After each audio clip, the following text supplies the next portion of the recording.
Salam. Pagi ini kita akan bersama-sama membaca firman Tuhan yang terambil dari kitab Mazmur pasal 91 ayat 1 sampai ayat yang ke-16. Mazmur pasal 91 ayat 1 sampai ayat 16. Kita akan membacanya saling sahut bersahutan. Saya akan awali ayat yang pertama, lalu jemaat menjawab ayat yang kedua, dan seterusnya saling ganti bergantian sampai tiba pada ayat yang ke-16. Mazmur 91 ayat 1 sampai ayat 16. Orang yang duduk dalam lindungan yang maha tinggi dan bermalam dalam naungan yang maha kuasa akan berkata kepada Tuhan, tempat perlindunganku dan kubu pertahananku, Allahku yang kupercayai. Sungguh dialah yang akan melepaskan engkau dari jerat penangkap burung, dari penyakit sampar yang busuk. Dengan kepaknya ia akan menudungi engkau, di bawah sayapnya engkau akan berlindung. Kesetiaannya ialah perisai dan pagar tembok. Engkau tak usah takut terhadap kedahsyatan malam, terhadap panah yang terbang di waktu siang, terhadap penyakit sampar yang berjalan di dalam gelap, terhadap penyakit menular yang mengamuk di waktu petang. Walau 1000 orang rebah di sisimu dan 10.000 di sebelah kananmu, tetapi itu tidak akan menimpamu. Engkau hanya menontonnya dengan matamu sendiri dan melihat pembalasan terhadap orang-orang fasik. Sebab Tuhan ialah tempat perlindunganmu, yang maha tinggi telah kau buat tempat perteduhanmu. Malapetaka tidak akan menimpa kamu dan tulah tidak akan mendekat kepada kemahmu. Sebab malaikat-malaikatnya akan diperintahkannya kepadamu untuk menjaga engkau di segala jalanmu. Mereka akan menatang engkau di atas tangannya, supaya kakimu jangan terantuk kepada batu. Singa dan ular tedung akan kau langkahi. Engkau akan menginjak anak singa dan ular naga. Sungguh hatinya melekat kepadaku, maka aku akan meluputkannya. Aku akan membentenginya sebab ia mengenal namaku. Bila ia berseru kepadaku, aku akan menjawab, aku akan menyertai dia dalam kesesakan, aku akan meluputkannya dan memuliakannya. Dengan panjang umur akan kukenyangkan dia dan akan kuperlihatkan kepadanya keselamatan daripadaku. Kapot lecha Adonai Elohenu kapot lecha. Segala kemuliaan ya Adonai Tuhanku, kemuliaan bagimu. Saudara-saudara yang dikasihi Tuhan, Mazmur 91 dari sejak zaman Salomo menurut kitab Targum sudah menjadi tradisi bagi orang Yahudi, yaitu Mazmur ini dianggap sebagai satu doa untuk menangkal daripada si jahat. Karena itu jika ada orang kerasukan, jika ada kuasa-kuasa kegelapan, hal itu selalu didoakan melalui Mazmur 91. Karena dari situlah kalau saudara ingat di dalam Matius 6 ayat 12b, dalam kelompok doa Bapa kami, lepaskanlah kami daripada yang jahat. Doa lepaskanlah kami daripada yang jahat berlatar belakang Mazmur 91. Mengapa demikian? Apa yang diajarkan oleh Yesus sesungguhnya jalin menjalin sebagai tali simpul, sebagai anyaman yang tidak dapat dipisahkan dalam perjanjian lama. Dari situ dikatakan di sini maksudnya apa? Mari kita lihat pada ayat yang pertama. Orang yang duduk dalam lindungan yang maha tinggi dan bermalam dalam naungan yang maha kuasa. Bahasa Mazmur ini bahasa sastra Ibrani yang tinggi. Memiliki bahasa metafora, kiasan-kiasan, perumpamaan-perumpamaan. Kata orang yang duduk dalam lindungan memakai kata Yosef Beseter. Kata Yosef itu memakai kata fi, huruf fi. Itu artinya duduk. Tapi kalau Yosef memakai kata fiha, itu artinya dimuliakan. Beda sedikit ucapannya, maka berbeda juga artinya. Yosef Beseter duduk dalam lindungan. Memiliki makna secara harfiah berarti duduk di tempat rahasia. Kata-kata ini menggambarkan, menurut pemikiran orang Yahudi, menggambarkan tentang duduk di ruangan Maha Kudus. Karena kemah ibadah orang Yahudi itu memiliki 3 ruangan, halaman, ruangan kudus, dan ruangan Maha Kudus. Dan di ruangan Maha Kudus itu hadirat Tuhan, dan Tuhan turun di sana, dan hanya imam besar yang boleh masuk ke sana. Itu pun setahun sekali. Disitulah dianggap tempat rahasia. Disitulah tempat duduk dalam hadirat Tuhan. Itu arti duduk dalam naungan. Yosef Beseter. Lalu dikatakan sini bermalam dalam naungan yang maha kuasa. Kata bermalam dalam naungan memakai kata Betsel Yitlonan. Kata Betsel Yitlonan berarti berada dalam bayang-bayang. Kalau saudara berteduh dalam awan yang cukup gelap, sehingga saudara berada di sana, saudara tidak kena terik panas. Itu maksudnya, yaitu berteduh. Yaitu itu yang dimaksudkan juga, yaitu bermalam dalam naungan. Nah saudara, apa maksudnya duduk dalam lindungan dan bermalam dalam naungan? 2 kata ini, kalau dia bisa duduk sebagai tamu, sampai bermalam, itu bukan tamu biasa. Itu tamu istimewa. Pasti dia memiliki hubungan yang istimewa. Hubungan yang erat. Ikatan, setidak-tidaknya keluarga pasti sesuatu. Sehingga dia bukan hanya datang sebagai tamu, tapi dapat juga bermalam dan tinggal di sana. Itu arti duduk beseter tadi. Sehingga 2 hal ini kalau kita maksudkan di situ, betapa akrabnya orang ini. Punya hubungan yang istimewa, punya ikatan yang begitu kuat, sehingga bisa duduk dan bermalam. Itu maksud kalimat dari ayat ini. Di satu pihak. Di pihak lain, dia duduk dengan yang maha tinggi, Elyon, dalam bahasa Ibrani, yang maha kuasa, El Shaddai. 2 kata ini dimengerti oleh orang Yahudi. Kata Elyon, dia yang maha tinggi, maha kuasa, maha kudus, maha mulia, maha agung, yang tidak terhampiri. Itu kata Elyon, artinya tidak terhampiri. El Shaddai, maha kuasa dan kekuasaannya tidak terhingga, tidak tersaingi, tidak tertandingi, tidak tersampingi. Sehingga segala-galanya kekuasaan berada di dalam dia. Untuk menunjukkan tidak ada satu makhluk pun dapat hidup di hadirat Tuhan. Karena dia tidak kompromi dengan sedikit apapun, kenajisan apapun. Nah bagaimana? 2 hal ini yang kontradiksi kelihatan.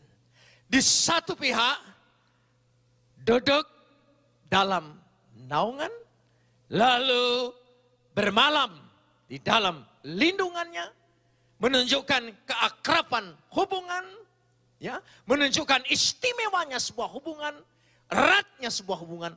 Sementara yang mau dihubungin itu yang maha tinggi, yang maha kuasa, Elyon dan El Shaddai. Tidak mungkin 2 hal ini bisa bersatu. Tapi dimungkinkan hanya satu. Karena firman yang ada dalam diri Bapa itu keluar menjadi manusia. Menjadi namanya siapa?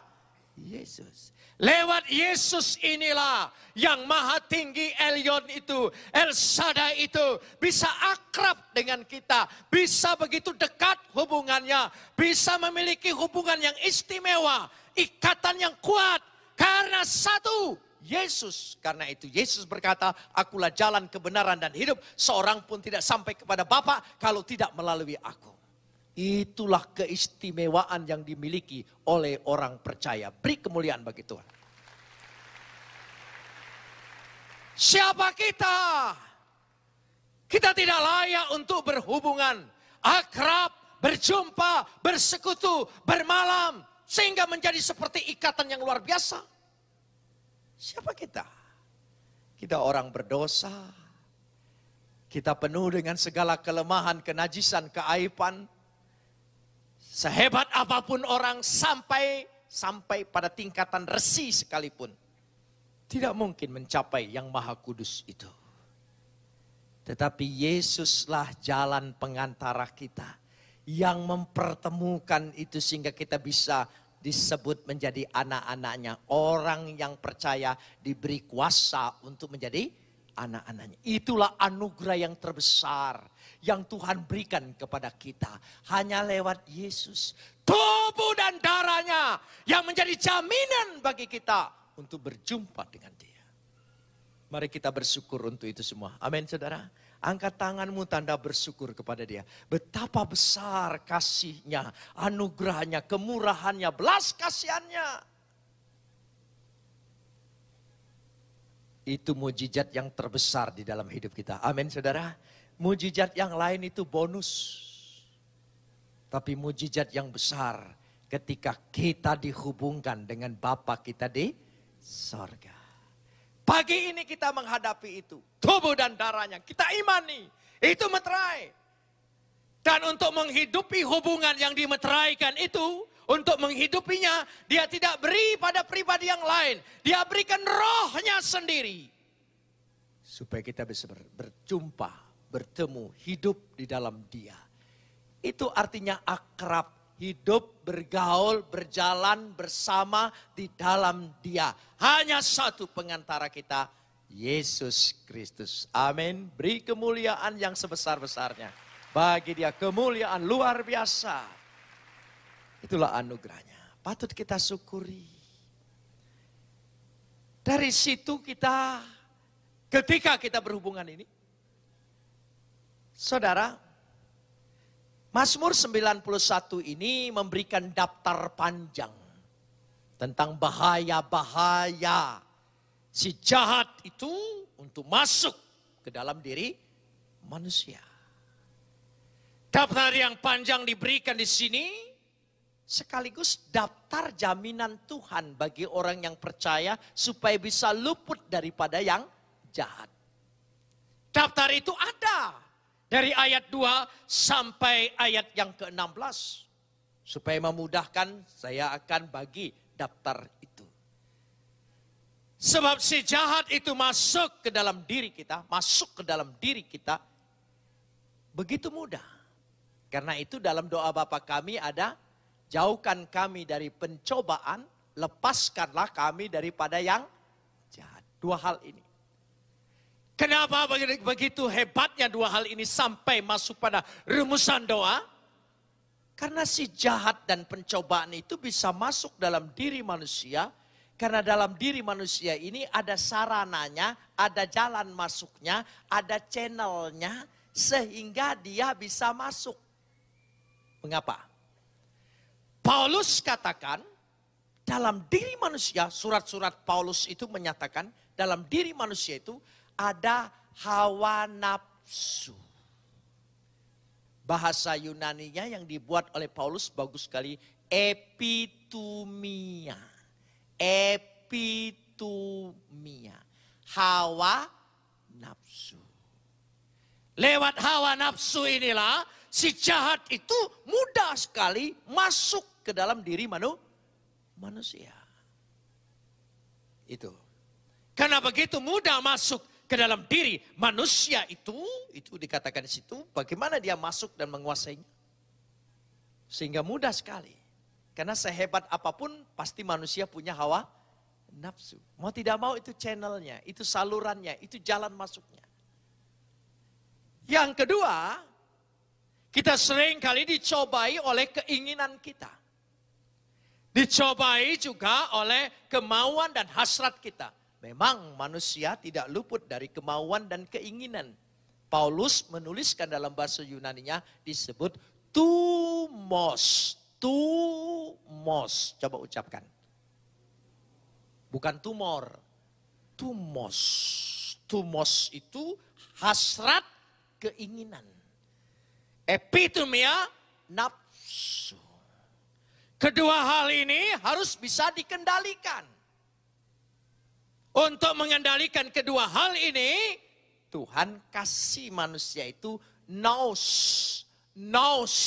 Nous itu artinya akal pikiran. Rasio.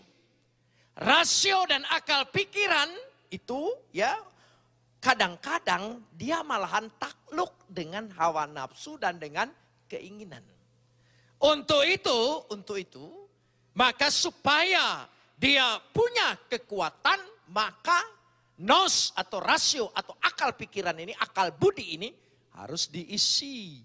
Yaitu dengan namanya Sofia. Sofia itu artinya pengetahuan dan kebijaksanaan. Kata Sofia dalam bahasa Yunani, satu kata sebetulnya berakar dari dua kata bahasa Ibrani. Yaitu bina, pengetahuan, hokma itu hikmat.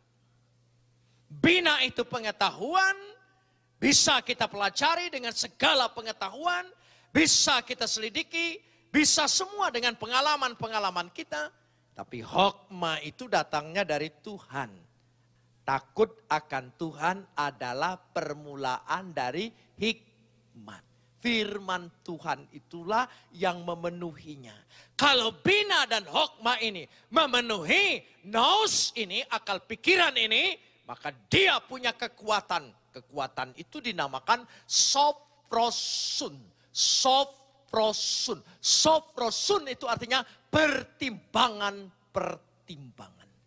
Pertimbangan-pertimbangan inilah yang akan melahirkan satu tindakan, satu keputusan yang disebut dikaisun. Dikaisun itu adil dan benar. Saudara, itulah gunanya firman Tuhan itu menuntun kita. Supaya kita sungguh-sungguh memperoleh kekuatan dari sorgawi itu. Amin. Itulah diberikannya. Untuk itu Tuhan memberikan perlindungan, pertahanan, dan perteduhan. Tiga kata ini ada pada ayat 2 sampai ayat 9. Ayat 2 dan ayat 9 maksud saya. Dari ayat 2 dan ayat 9 itu menggambarkan bagaimana dia menjadi tempat perlindungan. Sungguh dikatakan di situ, aku akan berkata kepada Tuhan, tempat perlindunganku dan kubu pertahananku. Tempat perlindungan memakai bahasa Ibrani mahseh. Mahseh. Mahseh itu lebih menunjukkan berarti dia memiliki tuan. Ada yang memilikinya. Jadi dengan kata lain, kata mahseh lebih tepat diterjemahkan ada yang bertanggung jawab. Jadi sekali lagi kita di dunia ini tidak sebatang kara, tidak seorang diri, tidak yatim piatu, ada yang bertanggung jawab. Amin. Katakan dengan dirimu. Katakan dengan dirimu. Ada yang bertanggung jawab. Tidak usah khawatir jalanin hidup ini. Apapun yang menimpa engkau, apapun yang persoalan yang ada terjadi diizinkan oleh Dia. Kita tidak bergumul sendiri. Ada yang bertanggung jawab. Masih itu arti tempat perlindungan. Bahasa Indonesia hanya mengatakan tempat perlindungan. Bahasa yang sesungguhnya sebetulnya tempat perlindungan memiliki makna, memiliki arti. Ada yang bertanggung jawab. Saudara tidak kecil hati lagi di tengah-tengah dunia ini? Saudara tidak takut lagi berjalan di tengah-tengah dunia ini? Apa saja saudara berani menghadapinya? Jalani, tidak mungkin engkau dibiarkan karena ada yang bertanggung jawab. Yang bertanggung jawabnya tolong ingat Elyon yang maha tinggi, El Shaddai yang maha kuasa. Biar saudara dikecilkan orang, tidak dipedulikan orang, tidak dihitung orang, dilihat oleh orang dengan mata sebelah. Percayalah, begini-begini ada yang bertanggung jawab. Karena itu Yesus mengajarkan kepada kita, kalau kita berdoa kepada pencipta kita, Khalik langit dan bumi, katakan, Bapakku di surga. Bapakku di surga. Kata Bapa itu bukan sekedar ucapan, bukan sekedar sebutan, bukan sekedar sapaan, bukan sekedar gelar, bukan sekedar panggilan. Tapi kata Bapa itu karena memiliki hubungan. Kita panggil presiden Bapak, tidak ada hubungannya, itu hanya sebutan. Bapak gubernur kita panggil Bapak, tidak ada hubungannya. Tapi seorang anak memanggil Bapak, oh itu hubungannya luar biasa dan tidak bisa terpisahkan. Tidak ada bekas Bapak, tidak ada bekas anak. Saudara percaya itu? Amin. Jadi ketika saudara sapa Bapak kita, Bapakku di surga. Elyon, El Shaddai, itulah yang bertanggung jawab. Amin saudara. Katakan lagi dengan iman, ada yang bertanggung jawab. Saudara mendapat kekuatan? Roh Kudus memeteraikan ayat ini. Sekarang saudara tidak ragu lagi memandang masalahmu, persoalanmu, problem, pergumulan hidupmu. Engkau pandang kecil. Sebab yang Elyon, yang maha tinggi, yang maha kuasa, itu yang bertanggung jawab. Amin saudara. Ketika saudara tidak mampu, ketika saudara tidak berdaya, ketika saudara menyerah. Dikatakan di sini ada kubu pertahanan. Kata kubu pertahanan memakai kata mesudda. Kata mesudda itu artinya dia ada tempat pelarian, dia ada tempat berlindung. Jadi kalau tadi ada yang bertanggung jawab, kata mesudda itu diterjemahkan ada yang diandalkan. Ada yang diandalkan. Katakan lagi. Apa? Ada yang, katakan pada dirimu. Ada yang diandalkan. Engkau lemah, engkau tidak kuat, engkau barangkali perlu bantuan, engkau barangkali sepertinya tidak mampu lagi. Tapi katakan dengan dirimu, hadapi semua hidup itu. Ada yang diandalkan. Amin saudara, itu kedua. Yang ketiga pada ayat yang ke-9, karena 2 dan 9 ini saudara kembar. Tempat perteduhan. Tempat perteduhan itu bernama Maon. Maon. Maon itu gambarannya bagaikan seorang anak yang sedang berlindung dalam pelukan ibunya. Biasanya anak kecil kalau digangguin saudaranya dia lari ke mana berteriak? Lari ke ibunya. Lalu ibunya memberikan perlindungan. Digendong dia, diangkat dia, didekap dia. Oh, berarti ada tempat yang nyaman. Itulah Maon. Jadi mahse ada yang bertanggung jawab. Yang kedua, mesudda ada yang diandalkan. Yang ketiga, Maon artinya ada tempat yang nyaman. Saudara percaya dengan 3 hal itu? Saudara tidak perlu takut lagi menjalani hidup ini. Di tengah dunia ini meskipun dunia bergolak apapun yang kita hadapi, percayalah. 3 hal ini akan menjadi meterai milikmu kekal selama-lamanya. Boleh saja kita hadapi rintangan, tantangan, hambatan, semua boleh saja. Tapi aku pasti beroleh jalan keluar. Karena aku punya apa? Mahse. Mesudah, dan Maon. Itu daftarnya. Nah, untuk itulah sekarang mulai masuk. Diberikan daftar-daftar musuh yang jahat. Secara bahasa metafora digambarkan dari ayat yang ketiga sampai semua ayat. Sekaligus memberikan daftar jaminan dari Tuhan. Supaya engkau dapat luput daripada si jahat itu. Tapi saya akan buat dulu daftar-daftar si jahat yang menjadi hambatan musuh-musuh kita yang harus kita hadapi.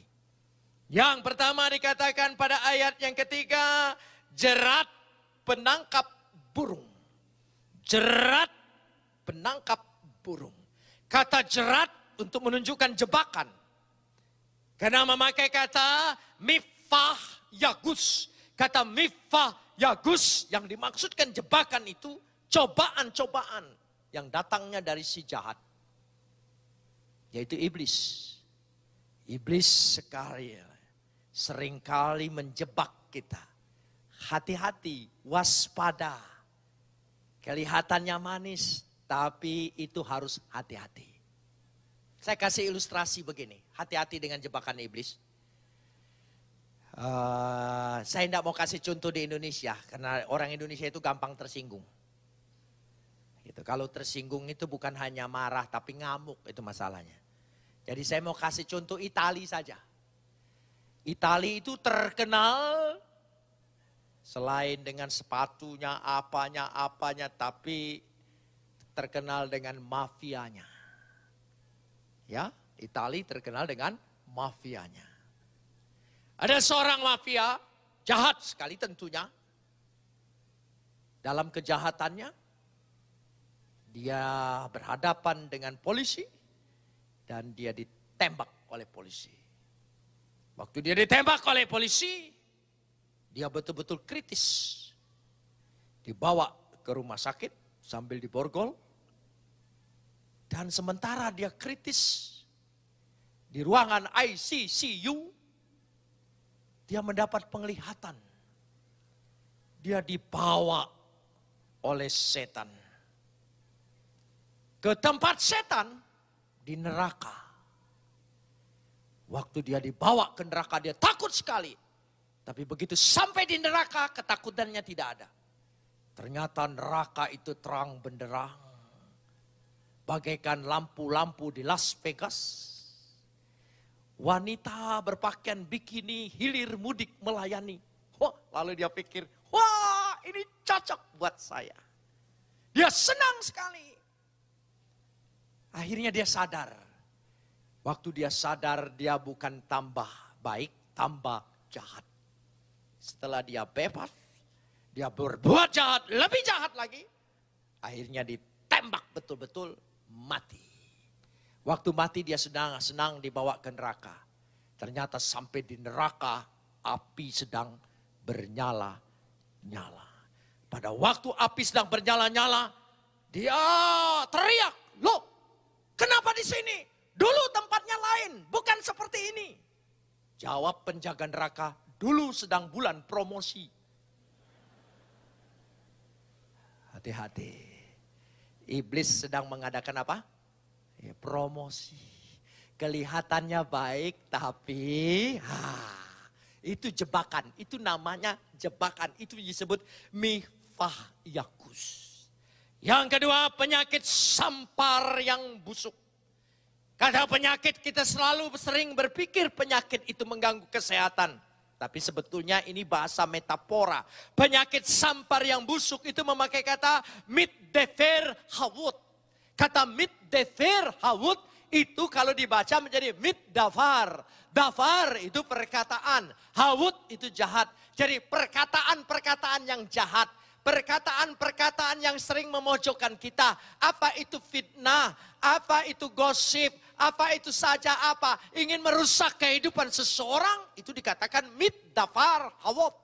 Kata mitdafar hawat ini seringkali mengganggu kehidupan kita. Karir kita, masa depan kita. Ketika kita maju dengan tenang, laju dan sukses. Oh, banyak mulut-mulut usil.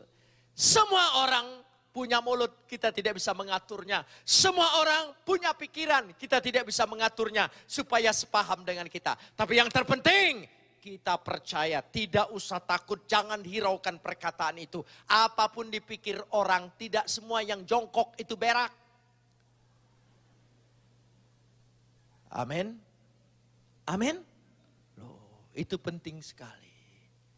Karena Tuhan pasti menjaga kita. Amin. Itu musuh, musuh.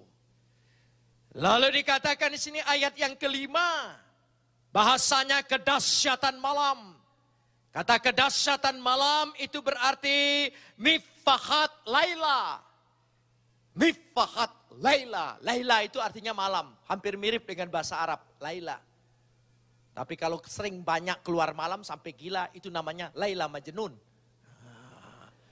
Itu, jadi itu dimaksudkan mifahat. Artinya kedahsyatan malam. Teror di waktu malam. Serangan yang mendadak. Yang tidak pernah kita duga. Karena itu bagaimana kita bisa waspada? Oh, kita harus hati-hati. Belum lagi dikatakan di sini panah yang terbang di waktu siang. Kata panah yang terbang di waktu siang, mehet yaum yomam. Di waktu terang benderang, ada bahaya, ada malapetaka, ada bencana yang seringkali datang dalam kehidupan kita. Kebetulan negeri kita ini banyak sekali bencana. Itu terang-terangan. Tidak gelap-gelapan. Dan manusia semua tidak berdaya. Ayo. Teknologi boleh modern, semua orang boleh kuat. Tapi tidak berdaya itu dengan Gunung Merapi. Mbak Marijan pun pikir dia bisa mampu dengan Kuku Bima. Enggak bisa. Itu bahaya. Belum lagi hidup di tengah terang-terangan ini, bahaya. Banyak bahayanya hidupmu. Hidup kita ini banyak bahayanya. Coba, makin modern, makin tinggal di kota besar, bahayanya makin besar. Kita mau nyebrang jalan aja sudah susah kan? Walaupun itu ada zebra cross, tapi orang pikir zebra cross itu hiasan jalan. Sampai orang jalan itu seperti orang yang kalah perang. Angkat tangan deh.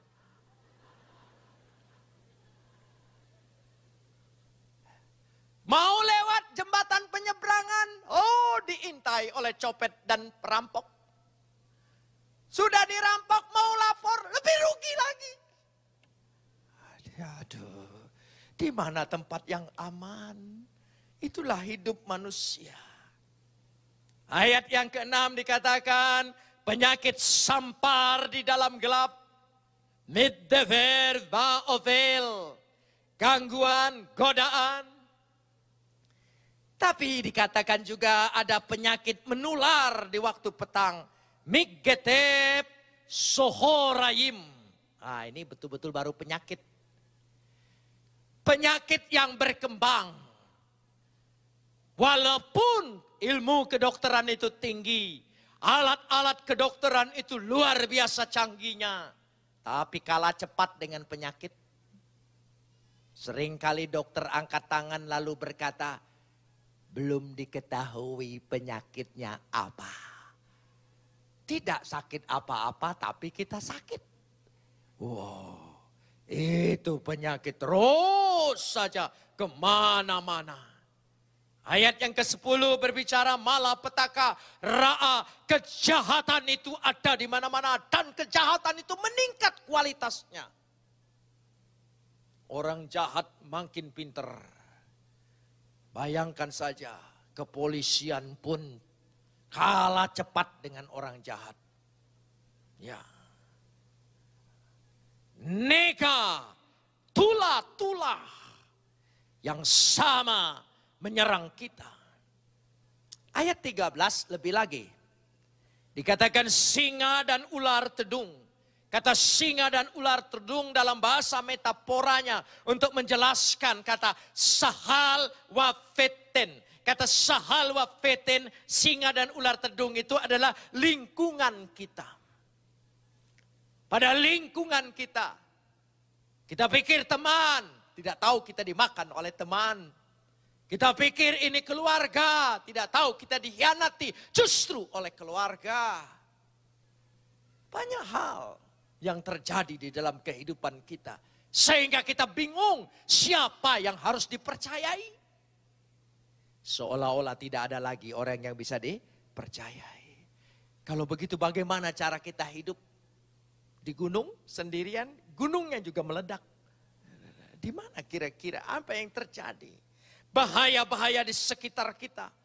Belum lagi muncul yang tidak dikira di tengah lingkungan ini. Masalah, persoalan, apa saja yang terjadi. Anak singa dan ular naga. Itu yang dibahasakan dalam Kefir Wetamim. Kata Kefir Wetamim. Kelihatannya kecil, kelihatannya jinak. Tapi ternyata membahayakan di kemudian hari. Banyak rumah tangga hancur. Karena keluarga sayang dengan adiknya, sayang dengan ponakannya. Suaminya dibawa oleh ponakannya. Banyak itu terjadi. Ya, itu kecil kelihatannya. Tidak bahaya tapi membahayakan. Itulah bahayanya. Bagaimana kita tidak takut. Bagaimana kita tidak kecut. Bagaimana hati kita tidak dipenuhi kekhawatiran dan kecemasan. Bagaimana hidup kita seperti serba salah.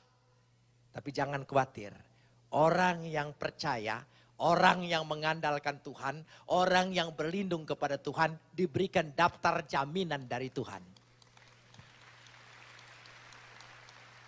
Apa saja daftar jaminan dari Tuhan? Mari kita ingin lihat dulu daftarannya, kembali ke ayat 3. Pada ayat yang ketiga dikatakan yang pertama, dialah yang akan melepaskan engkau. Kau tidak akan terjebak, kau tidak akan terjerat, engkau tidak akan terseret, engkau tidak akan ditimpakan. Karena yatsliha, bagaimanapun dia akan melepaskan kita. Itu jaminan dalam orang percaya. Amin. Tidak usah takut. Bahaya itu kelihatannya dekat tapi tidak akan mengena di kita. Kita bisa menonton tapi tidak bisa kena dengan kita.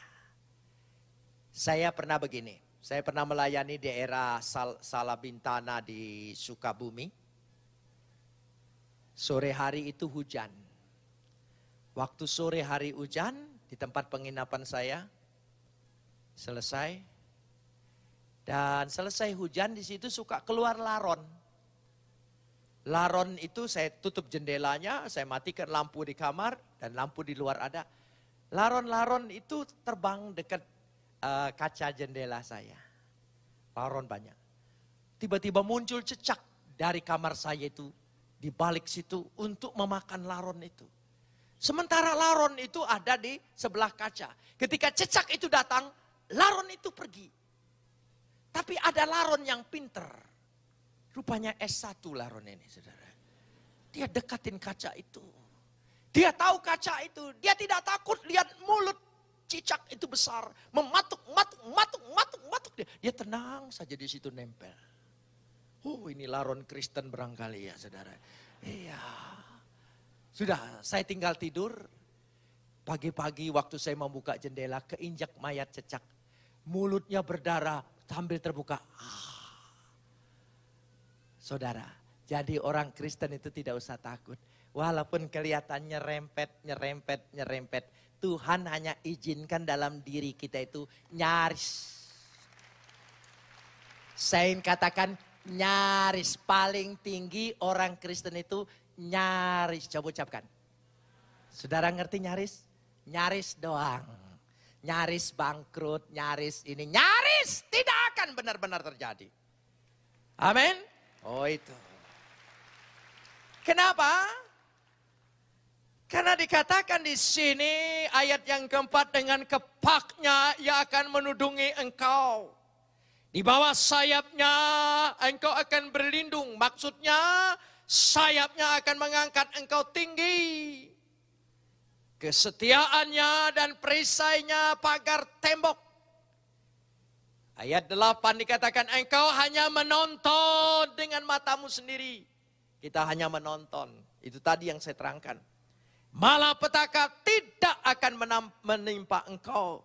Tula tidak akan mendekat kepada kemahmu. Itu ayat 10. Ayat 11. Mari kita baca bersama-sama. Saya senang dengan ayat 11 ini. Ayat 11 ini favorit saya. Ayat 11. Kita baca bersama-sama. 1, 2, 3. Sebab malaikatnya akan diperintahkannya kepadamu untuk apa? Menjaga engkau di segala jalanmu. Mereka akan menatang engkau di atas tangannya. Supaya kakimu jangan terantuk. Wow, senang sekali saya. Malaikat-malaikatnya. Ki mal'ahaf yesawehlah. Sebetulnya bukan malaikat. Pasukan malaikat. Pasukan itu paling kecil satu regu isinya 12 loh. Saya mengimani batalion ini saudara. Di atas pasukan, di atas peleton batalion. Mungkin resimen lebih tinggi lagi. Barangkali begitulah. Sehingga malaikat-malaikat itu diperintahkannya untuk menjaga engkau. Saudara percaya ada makhluk sorga yang bernama malaikat? Mengimani ada malaikat? Tuhan perintahkan untuk jaga kita. Di segala jalan. Karena dia makhluk sorga, kalau dia hadir agak sedikit aneh. Karena tidak terlihat dengan kasat mata. Jadi kalau dia hadir agak sedikit perasaan aneh. Kalau saudara pergi ke kamar mandi malam-malam seperti ada yang ngikutin. Itu bukan hantu. Orang percaya harus percaya itu malaikat. Diperintahkan Tuhan untuk mengawal kita sampai WC. Duduk pun ditungguin di situ. Amin. Ini saudara lain sebagai orang percaya, tidak percaya malaikat. Jadi kalau ada bulu roma berdiri sedikit, ada rasa-rasa yang ngikutin. Saudara selalu pikir itu apa? Hantu, dasar keturunan hantu.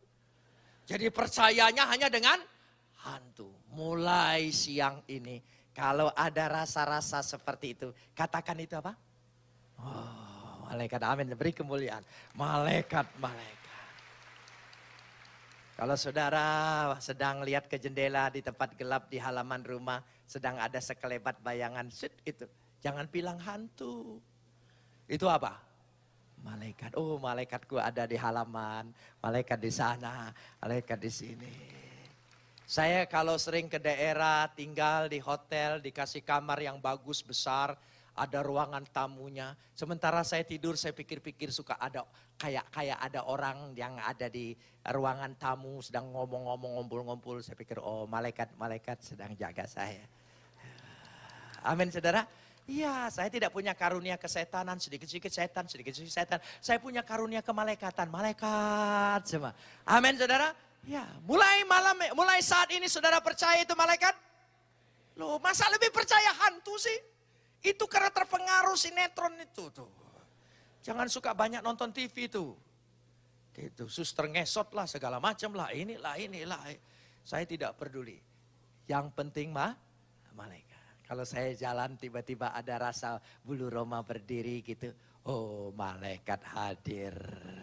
Terima kasih Tuhan sebab ayat ini berkata, engkau perintahkan untuk menjaga aku dari segala jalanku. Kalau anak kecil ketakutan bacain ayat ini. Doktrin ayat ini. Amin saudara? Oh iya. Jangan tambah nakut-nakutin. Ayo di sana ada apa? Ayo. Setelah anakmu takut kita sendiri yang susah saudara. Kalau dia bilang anak sering lihat. Anak kecil kan sering lihat. Pak. Kayak ada orang di sana, Pak, kayak ada orang.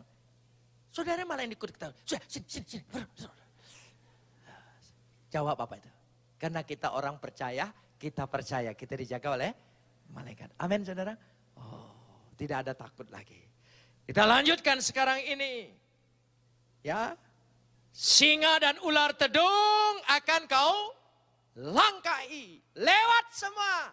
Dia boleh melintas di depan kita, tapi dia tidak mematuk kita, dia tidak mematikan kita, dan kita akan melangkahi semua, segala musuh, segala persoalan, segala problem, masalah yang ada dalam hidupmu, engkau diberi kuasa untuk melangkahi.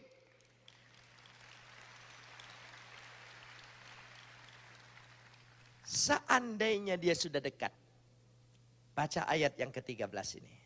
Seandainya dia sudah dekat. Ya. Dikatakan di situ. Singa dan ular tedung akan kau langkahi. Engkau akan, tolong sambung. Menginjak anak singa dan ular naga. Seandainya sudah dekat, mepet betul, tidak sempat melangkahi, saudara diberi kuasa untuk menginjak-injaknya. Angkat kakimu. Sekarang juga praktekkan. Dalam nama Yesus.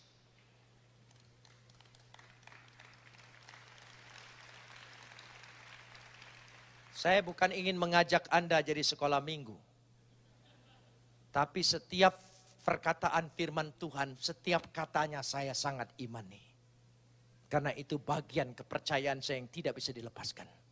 Dan saya senang mempraktekkannya. Karena dengan iman demikian dia akan bertumbuh dan menjadi kekuatan bagi kita. Karena semua yang tertulis akan dikerjakan oleh Roh Tuhan yang bekerja di dalam kehidupan kita.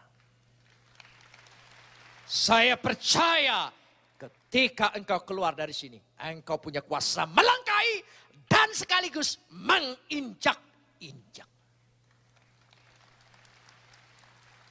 Kenapa saya katakan menginjak? Karena bahasa Yunaninya, bahasa Ibraninya, tirmos. Tirmos kefir wetanim. Kata wetamim itu memang anaknya. Tetapi kata tirmos bukan hanya menginjak. Sebetulnya kata majemuk ini. Kalau tidak menjemuk, tidak pakai es dia. Tirmos itu berarti artinya menginjak-injak. Bukan sekali injak, tapi menginjak-injak. Saudara percaya kita diberi kuasa untuk apa? Melangkahi. Kalau sudah mepet, apa? Menginjak. Tidak mungkin terkalahkan. Maka ayat yang ke-14. Coba kita baca ayat 14. Sungguh hatinya melekat kepadaku. Maka aku akan, tolong sambung. Meluputkan. Saudara pasti luput dari segala sesuatu. Amin. Saudara mengimani?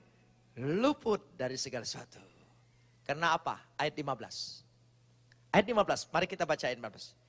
Bila ia berseru kepadaku, Tuhan berjanji apa? Aku akan menjawab. Aku akan menyertai dia dalam kesesakan. Aku akan meluputkannya dan memuliakannya. Biar ini jadi bagian kita semua saat ini dalam nama Yesus. Amin saudara. Ya, sekarang giliran bonusnya. Ini bonus ayat 16. Ayat 16 ini bonus. Dengan panjang umur akan kukenyangkan dia. Dengan panjang umur akan kukenyangkan dia. Oreh Yamim Asbi Ehu. Kata oreh itu panjang umur. Panjang sekaligus diberkati. Panjang sekaligus sehat. Panjang umur penyakitan buat apa? Panjang umur sehat bisa menikmatinya. Tuhan berikan. Akan kukenyangkan engkau. Jadi semua orang percaya engkau diberi bonus yaitu umur panjang.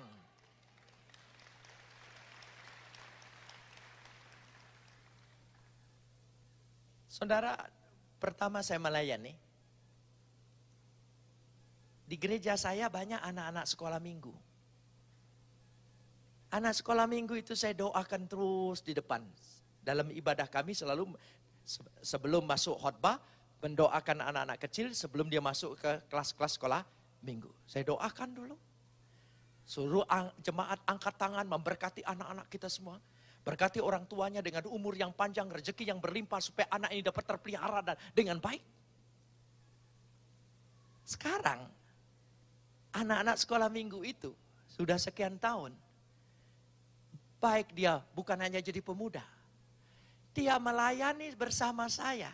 Jadi majelis bersama-sama. Padahal itu dulunya murid sekolah minggu. Makanya harus sayang. Gereja itu harus sayang dengan sekolah minggu. Itu jemaat juga. Hanya bedanya tidak kasih perpuluhan. Itu kan bedanya, saudara.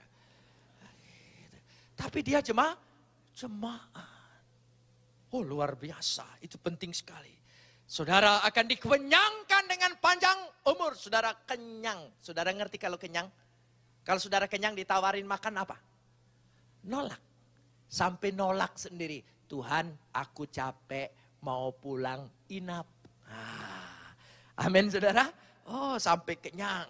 Dan ayat 16, ku perlihatkan kepadanya keselamatan daripadaku. We'arehu besu'ati. Bukan hanya keselamatan, sebetulnya terjemahannya lebih tepat menunjukkan perbuatan-perbuatan ajaib selama hidupmu. Tuhan akan menunjukkan perbuatan-perbuatan ajaib dalam hidup kita. Amin, saudara? Oh ya.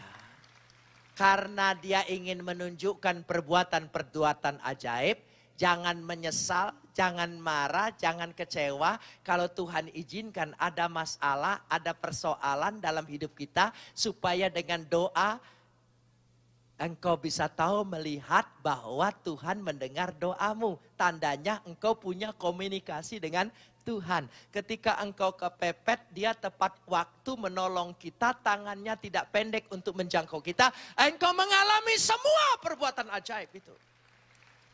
Karena kata-kata di sini, ku perlihatkan. Bagaimana kita bisa melihat semua perbuatan-perbuatan Tuhan kalau kita tidak mengalami masa-masa yang kritis? Saudara mengamini? Oh, karena saya percaya janji Tuhan.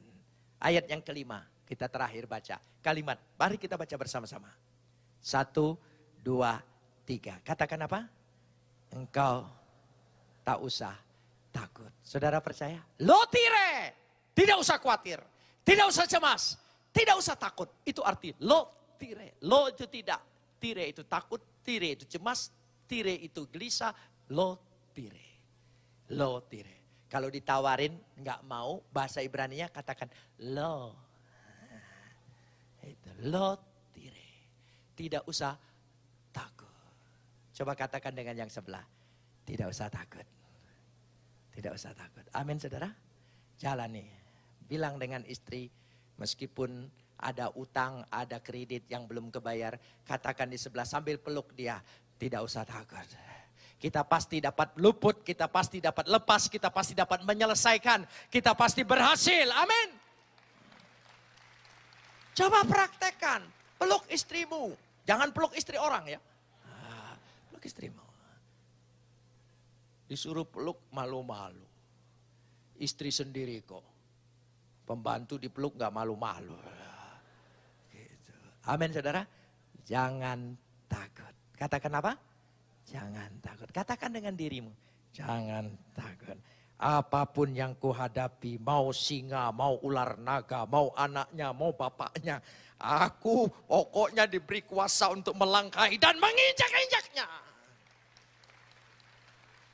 Saudara percaya? Nah, ayat yang terakhir kita baca. Kitab Yosua. Yosua pasal 21. Yosua pasal 21 ayat 45. Sebagai ayat yang terakhir sebelum kita menerima perjamuan. Yosua pasal 21 ayat 45. Jika semua sudah ketemu, kita mau baca ayat penutup ini. Ya. 1, 2, 3. Dari segala yang baik yang dijanjikan Tuhan kepada kaum Israel, tidak ada yang tidak dipenuhi. Jawab semua. Apa? Saudara percaya? Semuanya terpenuhi. Amin, saudara. Mari kita berdoa.